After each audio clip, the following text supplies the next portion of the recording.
Good morning everyone. आज का video होगा ट्रांसक्रिप्शन का termination process specially in prokaryotes. तो जैसा कि हम जानते हैं जो ट्रांसक्रिप्शन टर्मिनेशन प्रोसेस है वो एक सिंपल नहीं है, उसमें बहुत सारे स्टेप्स होते हैं जो ओवरलैपिंग होते हैं।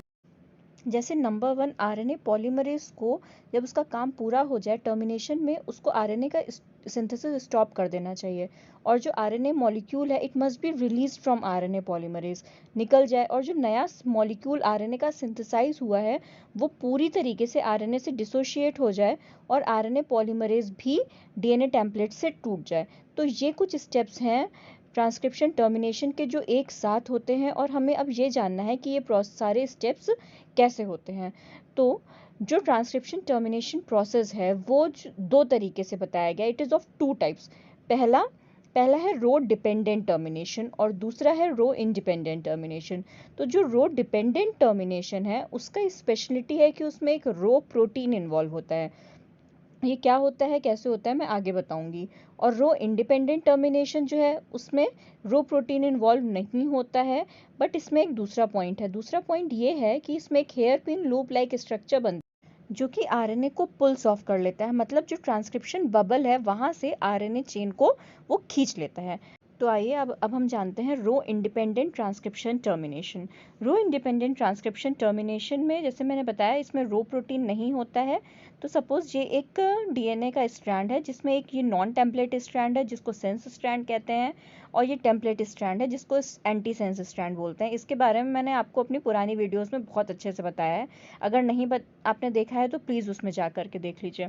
तो क्या होता है, यहाँ पर एक आरएनए पॉलीमरेज एंजाइम जो ट्रांसक्रिप्शन के लिए इन्वॉल्व है वो आकर के बैठ जाती है और मैसेंजर आरएनए चेन का सिंथेसिस हो जाता है।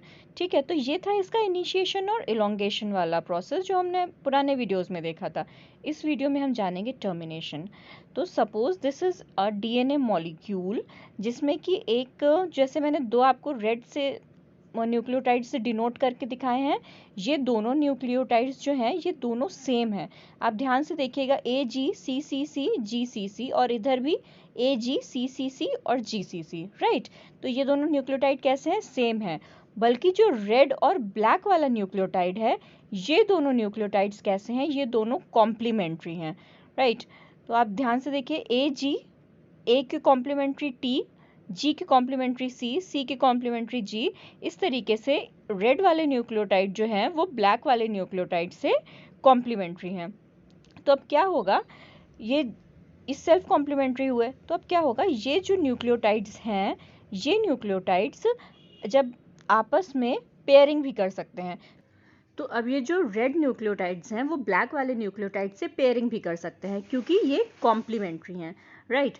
तो एट द एंडिंग पॉइंट ये जो टी और ए का जो सेट होगा वो खुलेगा, वहाँ पे ओपन लूप फॉर्म होगा आरएनए पॉलीमरेज की वजह से। जब आखिरी में ए सीक्वेंस आ जाए तो समझ जाना चाहिए कि यहाँ पे ट्रांसक्रिप्शन टर्मिनेट होगा, राइट। तो ए आ जाएगा, उसके ऑपोजिट यू आ जाएगा, क्योंकि ये आरएनए है तो यहाँ पर यू आ गया, ठीक है। तो अब ये आपका एक पूरा मैसेंजर आरएनए एंड होने के फेज में है जहाँ पे एंडिंग में यू आ करके लग चुका है।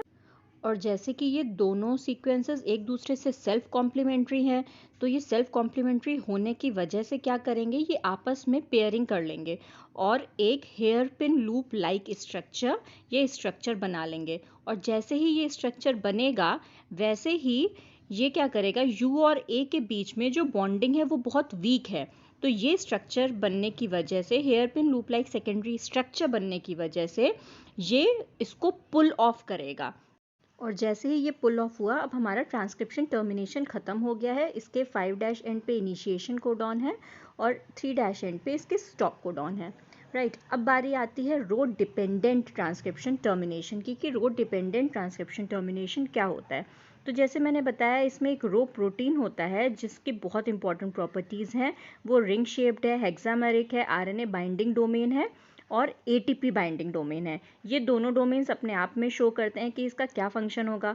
आरएनए बाइंडिंग डोमेन आरएनए से बाइंड करने के लिए और एटीपी बाइंडिंग डोमेन क्योंकि इसमें एनर्जी की ज़रूरत होती है इसलिए यहाँ पे एक एटीपी बाइंडिंग डोमेन होता है।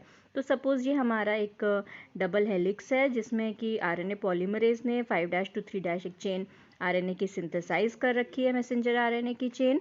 अब क्या होगा, ये रो प्रोटीन आ करके इसके एक रट साइट होती है वहाँ पे आके बैठेगा।